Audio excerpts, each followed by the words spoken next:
You know, when we think of March Madness, we think of the underdog, right? The Cinderella story, the buzzer beater. But what happens when the glass slipper just gets completely shattered? Today, we're diving into a first-round game that made history, not for being close, but for being one of the biggest blowouts you will ever see. Sometimes one single number tells you the entire story. And for this game, that number is 59. Just let that sink in for a second. That wasn't the final score. That was the margin of victory. 59 points. That's right. We are talking about the second biggest blowout in the entire history of the NCAA tournament. I mean, it nearly broke a record that's been on the books for ages. It was just sheer, utter dominance. So you have to ask yourself, how does something like this even happen? Especially in March. Well, to understand a mismatch this epic, you first have to understand the giant in this story. So let's talk about the Florida Gators, a team that didn't just show up to the tournament, they stormed in, looking every bit the part of a defending champion. I mean, just look at their resume here. It is absolutely overwhelming. They weren't just a #1 seed, they were the defending national champs. They roll in with a 27-7 record, and to top it all off, the game is basically in their backyard, just a 2-hour drive from campus. This wasn't just a game for them, it was a home court advantage. They were the undisputed Goliath. But of course, every Goliath needs a David. And man, the journey of the Prairie View A&M Panthers just to get to this court, it's honestly one of the most incredible stories of the entire tournament. Their path was anything but easy. Can you even wrap your head around this? Just one single season before this game, this team won 5 games and lost 27. That's a record that would make a lot of teams just pack it in. But not these guys. Their turnaround is something straight out of a movie. And this is what pure heart and determination look like. They went from that 5-27 record all the way to becoming conference champions, punching their ticket to the big dance. They even had to fight their way through one of those first 4 play-in games just for the privilege of being here. They earned every single second they were on that floor. So when you put it all side by side, wow, that David versus Goliath narrative just jumps right off the page, doesn't it? You've got the #1 seed versus a 16. The defending champs versus a team that literally just fought its way in.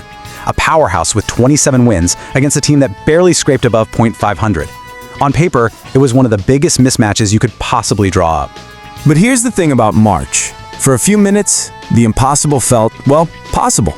The game tipped off, and believe it or not, the underdog came out swinging. And this is where the story takes its wild turn.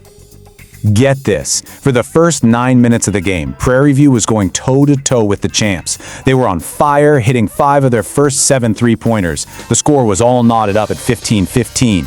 You could just feel that buzz in the arena, that what-if feeling. Could this actually be happening? And then, the avalanche came. Florida just flipped a switch, and bam! They unleashed a furious, suffocating 18-0 run.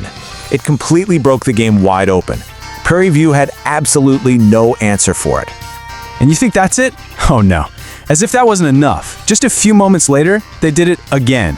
Another massive run. This time, 17-0. In just a matter of minutes, a tie game had turned into an absolute demolition.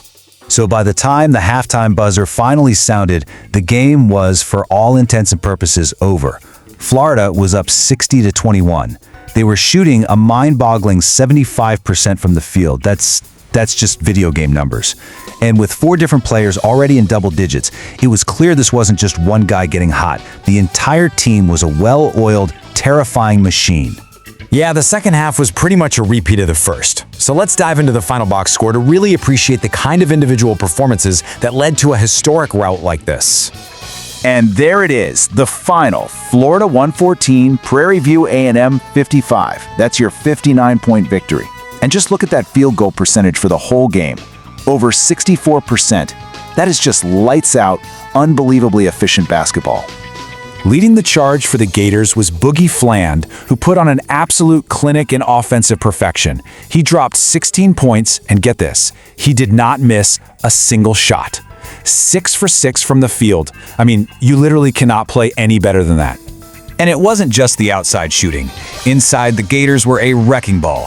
Rueben Chinyelu was a monster in the paint, posting a huge double-double with 14 points and 13 boards. He just controlled everything down low. And you gotta love this little detail.